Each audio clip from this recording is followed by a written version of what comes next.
So this is our review of the end of term 4 test. I thought I would take you through this step by step so that you can see my thinking, where that's useful. I can give you some hints and tips as to the approach, and you can see what the answers are supposed to be. So, question 1, a student uses some everyday items to investigate static electricity, and it says, rubbing the plastic strip with a cloth causes the strip to become negatively charged. This happens because something moves from the cloth to the plastic strip. Well, it's always electrons that do the moving, so that's the answer here. In exams, if you talked about protons moving, that would actually cost you a mark. It's one of the rare places that examiners have to take marks off you if you say the wrong thing, and this is one of those. The cloth then will be left with a positive charge because it has lost negative electrons. And when I think about it, never talk about positive electrons at GCSE.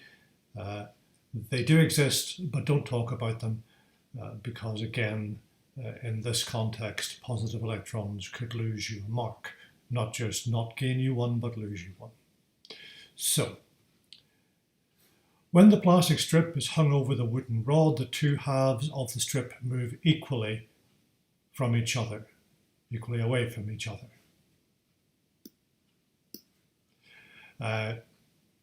What two conclusions should the student make about the forces acting on the two halves of the plastic strip? Two conclusions. Read the question carefully, and the key words here are that they move equally away from each other. So the first thing you're going to say, they are equal distances, and so the forces are equal. And the second key word, away from, well, they are repulsive, or words to that effect. So you might have thought about saying something like balanced. It's not quite enough. You need to say that they are equal, and you also need to say that because they move away from each other, the forces are repulsive. So that's exam technique as much as knowledge there. So, which one of these materials would an electrical charge move through most easily? Well, glass and rubber are both insulators. Aluminium is a conductor, and it's a conductor because it allows charge to flow through it. It has those free or delocalized electrons to allow that to happen. Question 2, then, a bit of radioactivity, nuclear physics. Americium-241 is an isotope of americium. Which of the isotopes given in the table below is not an isotope of americium? Look out for that. The word is in bold, trying to be helpful. So, which is not? Well, everything that has the same atomic number as americium is americium. It is the only one that has that atomic number. This one does not have the same atomic number as americium, 95. So the answer is B, and the reason is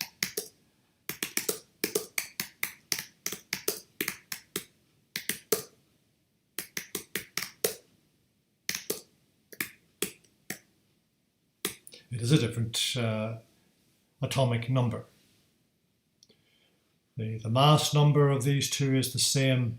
They're all different, this one of course, but the only one that has the same atomic number, the one that doesn't have the same atomic number is B. The graph below shows how the number of americium-241 nuclei in the sample changes with time. How many years does it take for the number of americium-241 to decrease from 10,000 to 5,000? Well, 10,000 to 5,000 is there. and I reckon that's 2 small squares out from 400. 5 small squares is 100, so that's 440. If you read it as 430, the mark scheme allows that.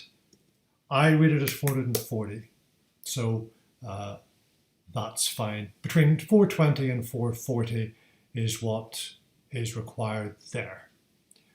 Normally they allow half a small square, so you'd have a tolerance of plus or minus 10 normally. In this particular case, they're allowing 20, but routinely, normally, it is half a small square, and so it would be an allowance of 10 normally. So, question 3 then.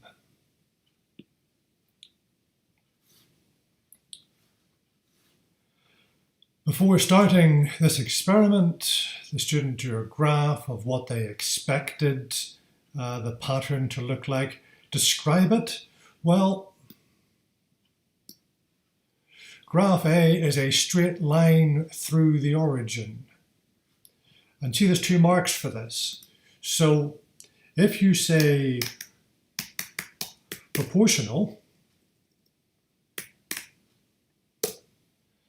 that will get you 2 marks. They want directly proportional.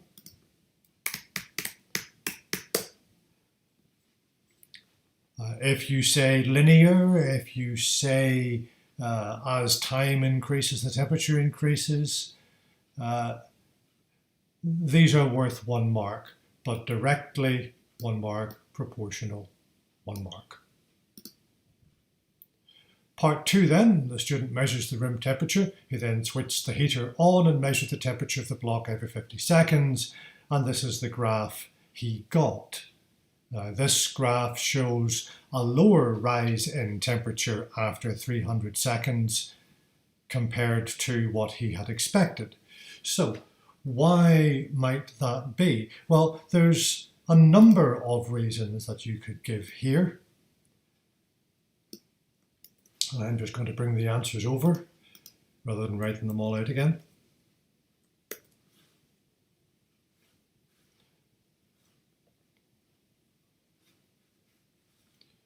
So clearly here there is no allowance for energy being transferred from the block to the environment. There is no allowance for energy being used to change the temperature of the heater, the thermometer, as well as the block. So here are the things that you can say. These are all the practical points that you were careful to note when you actually did this practical, and you can see the importance of knowing these practicals really well here.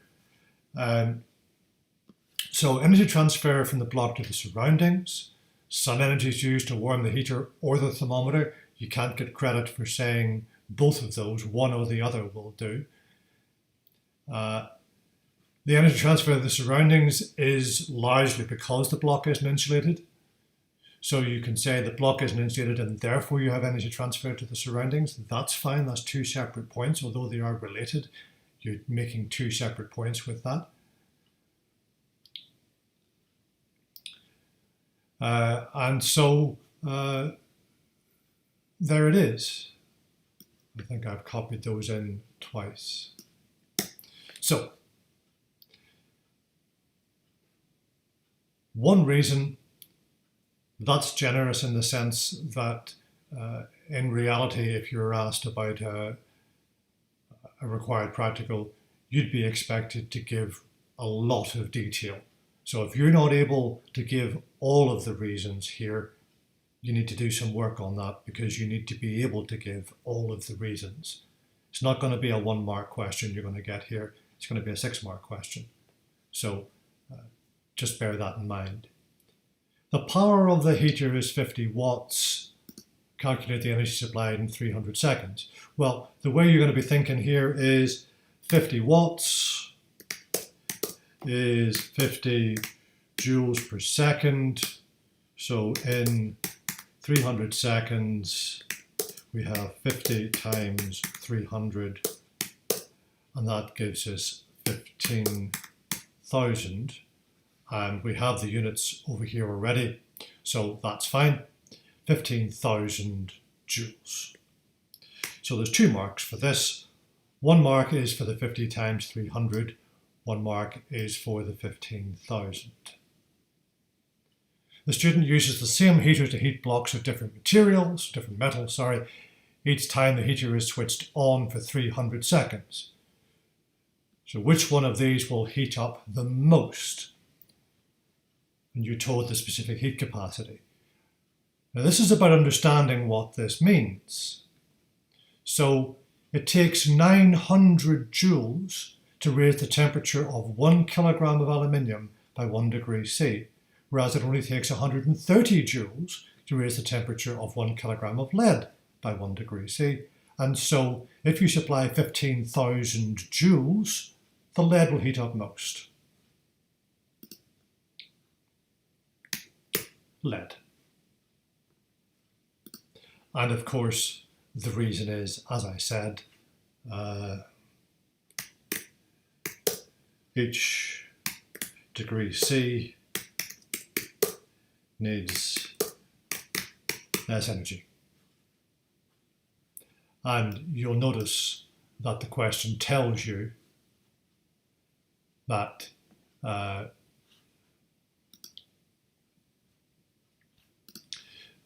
they have the same mass.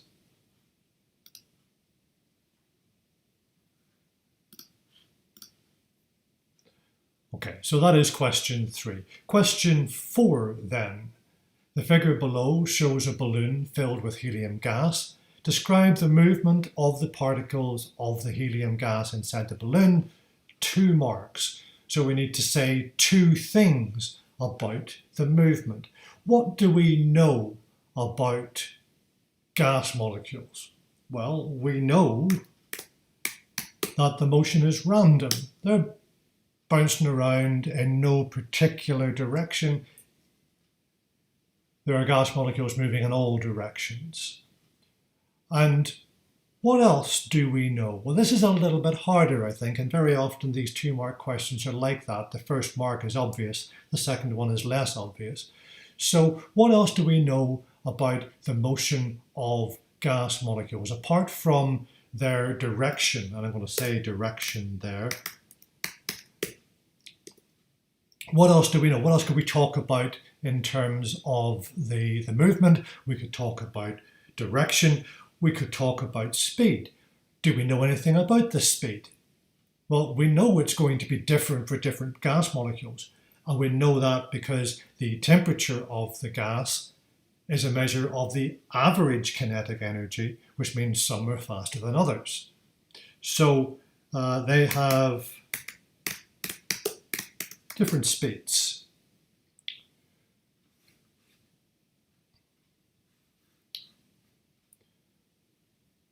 So, successfully negotiated that question. 2 marks, 2 points. Which name is given to the total kinetic and potential of all the particles of helium gas in the balloon? Well, we know that it's internal energy. That is the definition of internal energy. So if you didn't know that, well, frankly, you could have guessed, because you would have looked at that and said, well, these 2 are opposites in a sense. One of them is probably right then. But you should know. Make sure you know your definitions. There are not that many you need to know, but you need to know them. Make sure you do. And again, another thing you need to know, and remember I said that about 40% of your GCSE hinges on maths and the application of it. If you don't know your equations, then you've had it. So the equation, density is mass divided by volume. And then we do the calculation. We have a mass of 0.00254 kilograms and a volume of 0.0141. So you stick the mass in here and the volume in here, divide mass by volume, and you'll get 0.18. And the units kilograms per meter cubed. So again, you need to know your units, but in this case, actually, you could look at the calculation kilograms divided by meters cubed, kilograms meters cubed. The units are going to be kilograms per meter cubed. 0.18. Now notice that in this question, you could have got 1 mark for this. But if you didn't know this, you couldn't get this. And from an examiner point of view, if you write the wrong formula down here and you use it here, even if you get the right answer, you're still going to get nothing for the calculation. So you could shed a lot of marks. And remember, there are 5 mark calculations in the GCSE. If that hinges on you knowing an equation and you don't know it, 5 marks. Make sure you know your equations. Question 5 then. The figure below shows a slide in a children's playground. A child of mass 18 kilograms goes down the slide. The vertical distance from the top to the bottom is 2.5 meters. Calculate the decrease in gravitational potential energy. So again, here is an equation you need to know. So you're going to say that your gravitational potential energy, well, the change in it is mass times gravity times height. The mass is 18 kilograms. Gravity, we're told here, is 10.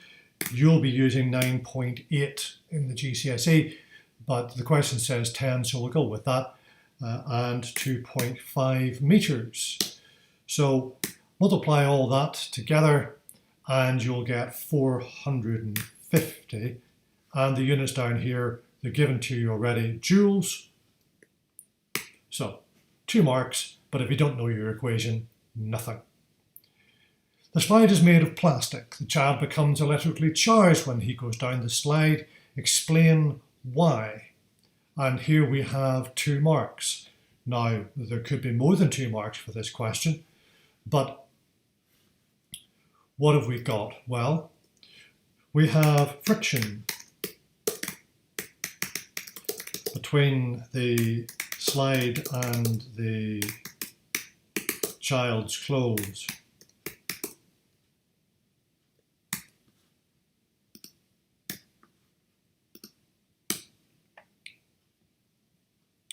You could talk about the child rubbing against the slide, or 2 insulators rubbing together, friction between 2 insulators, something like that. Causes electrons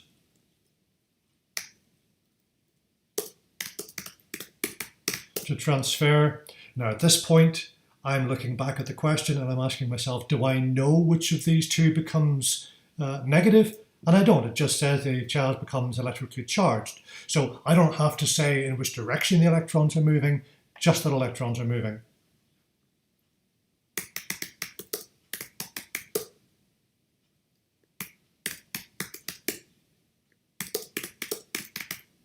So electrons transfer between the child and the slide.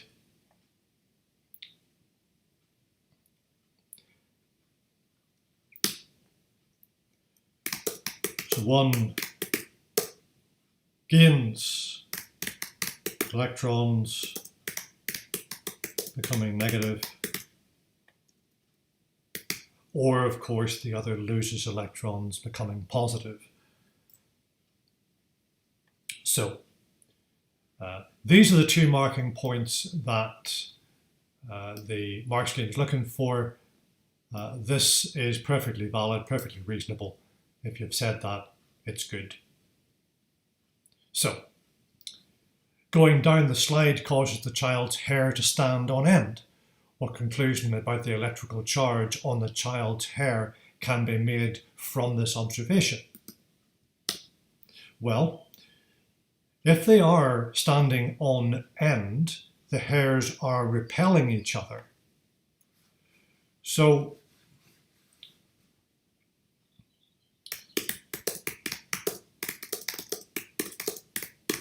each hair must have the same charge.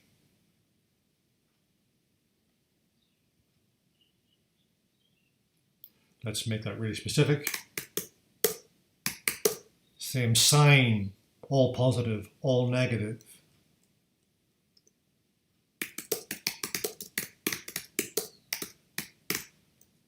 That's only one mark though. But you know that because the hairs are repelling each other and like charges repel.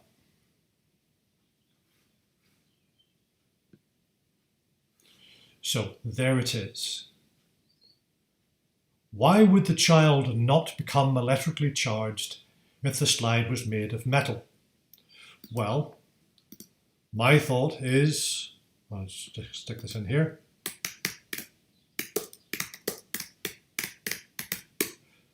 Metals are conductors.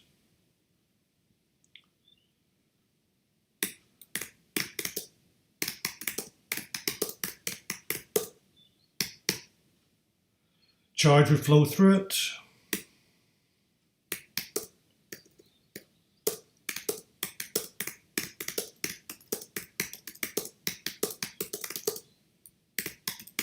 So no charge would build up on the child. So this is the key point. You might neglect to mention that metals conduct, but say that as a consequence of that conduction you haven't mentioned. So charge would flow through it. So metals are conductors, 1 mark. Charge would flow through the metal, 1 mark. Either of those two. And if it was me, I would go on to say the so what. Even though there's only 1 mark, you're looking to say something for sure that's going to get you credit. So I would do that. Question 6. A student investigated how the pressure of a gas varied with the volume of the gas. Get rid of that if I can.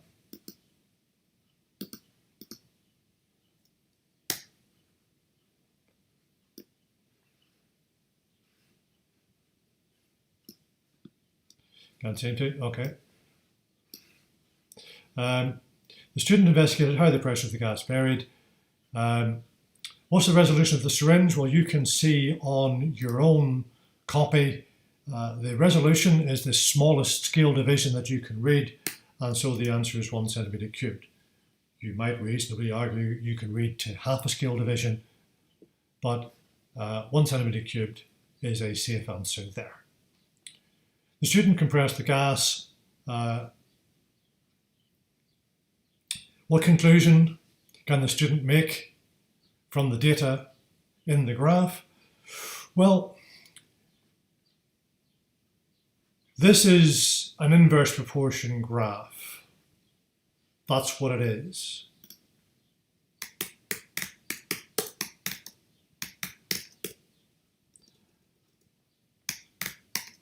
And you know that inverse proportion means that the pressure equals some constant divided by the volume.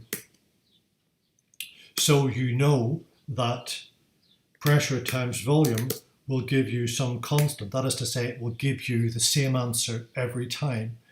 So if you say 200 times 8, for example, 200, 8. Well, that's 1600, right? So if this relationship is true, then if we did 160 times 10, we should get the same.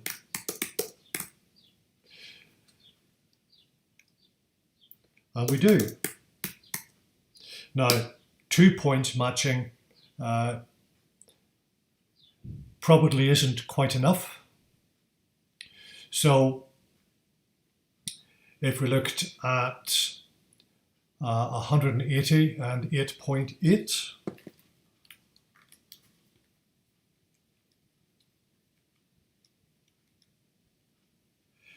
that's 1584.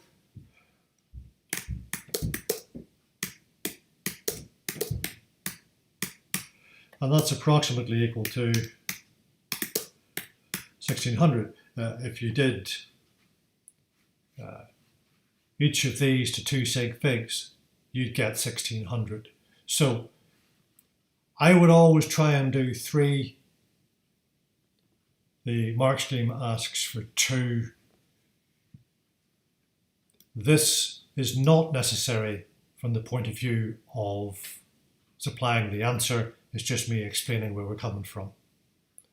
Okay, so inverse proportion, 1 mark, couple of points of evidence, 1 mark each for your 3 marks. Okay? Explain why the pressure of the gas increases as the gas is compressed. 4 marks. What do we mean by compressed? That's my first thought. The volume is reduced. So, what difference does that make? Well, it means that the gas molecules will collide with the walls of the container more frequently. And of course, each collision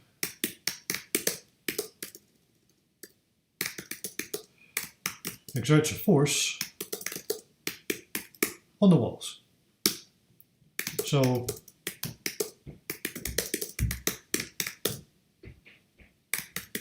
we now have a greater force,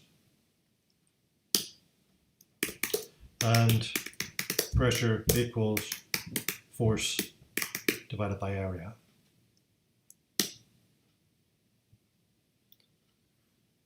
So there's my answer. Now,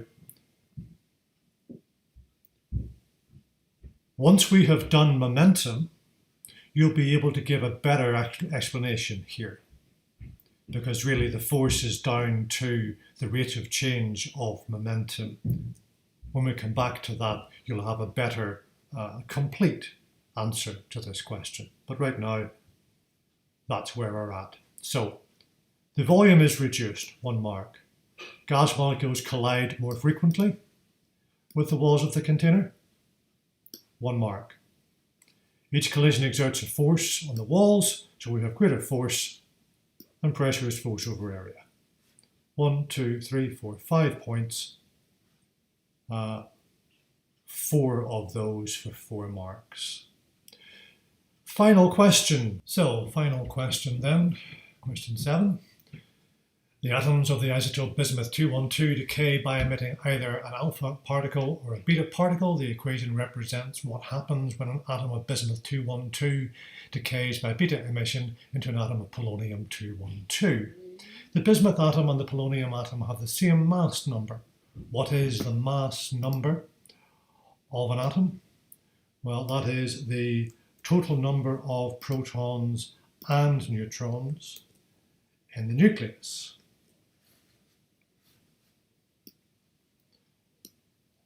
You want to be clear in what you're saying, that it is the inclusive total of protons and neutrons. And saying that it's in the nucleus makes clear to the examiner that you know that's where they reside. Beta decay does not cause the mass number of an atom to change.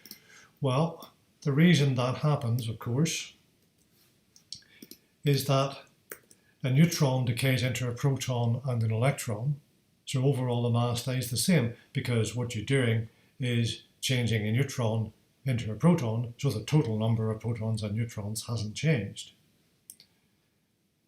When an atom of bismuth-212 emits an alpha particle, the atom decays into an atom of thallium.